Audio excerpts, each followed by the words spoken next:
अस्सलाम वालेकुम नाज़रीन, क्या हाल है। मैं उम्मीद करता हूँ आप लोग खैर आफियत से होंगे। आप लोगों की आफियत खैर ही मतलूब है। नाज़रीन, मैं आपका host summer Gondal, food scientist and nutritionist. नाज़रीन, आज आपको ना इंजीर के हवाले से बताना है। चाहे तो आप जो फ्रेश इंजीर है वो भी खा सकते हैं, तकरीबन 80 ग्राम के राउंड अबाउट।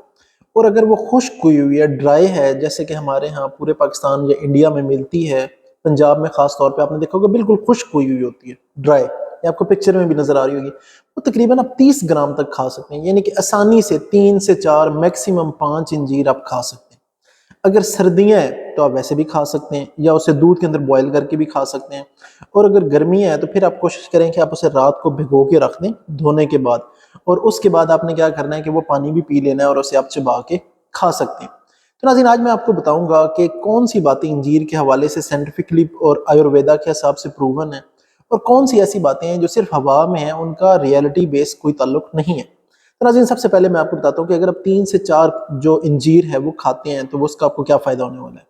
नाज़रीन, सबसे पहले मैं आपको बात बताता हूँ कि इसके अंदर तकरीबन 10% के करीब फाइबर होता है।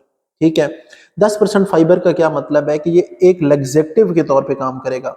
जो लैक्सेटिव है वो क्या होता है? लैक्सेटिव वो होता है कि जो कॉन्स्टिपेशन को ख़त्म करता है, यानी कि अगर आपको कब्ज़ रहती है, नॉर्मल थोड़ी बहुत कब्ज़ रहती है, तो रोज़ाना आप 3 अंजीर खाएंगे तो क्या होगा कि ये लैक्सेटिव के तौर पे काम करेगा और आपकी कब्ज़ ख़त्म हो जाएगी। दूसरा क्या है, जो फाइबर है बेसिकली वो क्या है कि वो प्रीबायोटिक है। प्रीबायोटिक क्या होता है कि जो फाइबर है वो जो आपके आंतों के अंदर, गट के अंदर गुड बैक्टीरिया, वो उसकी खुराक है।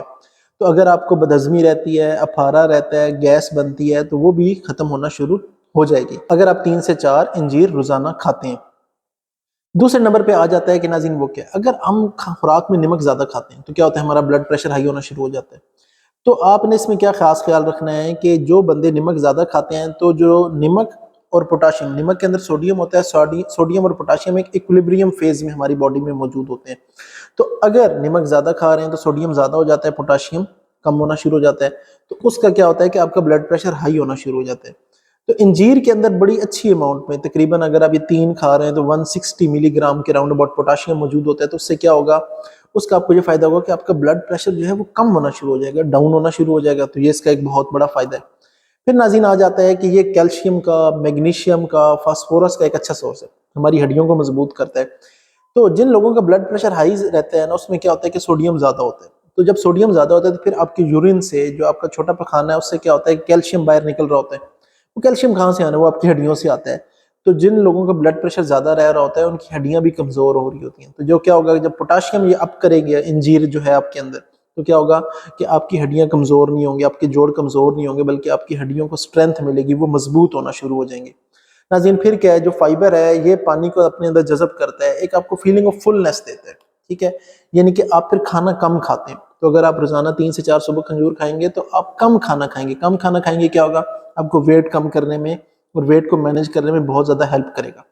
अच्छा नाज़रीन, अब मैं आपको वो बातें बताता हूँ जिसका इससे दूर दूर तक कोई ताल्लुक नहीं है, लेकिन वो गलतुल आम लोगों में बहुत ज़्यादा पॉपुलर है। वो कौन सी हैं कि मर्दों में जी टेस्टोस्टेरोन लेवल को बहुत हाई करता है, मर्दाना ताकत को जी बहुत ज़्यादा बढ़ाता है। क्यों? जिसके अंदर जिंक है, विटामिन ई है। तो मैं आपको बताऊं, इसके अंदर जिंक बहुत कम, ना होने के बराबर मौजूद है। विटामिन ई भी तकरीबन ना होने के बराबर मौजूद है। जितना हमें रिक्वायर है वो आप किलो किलो भी खाएंगे तब जाके मुश्किल से पूरा होगा।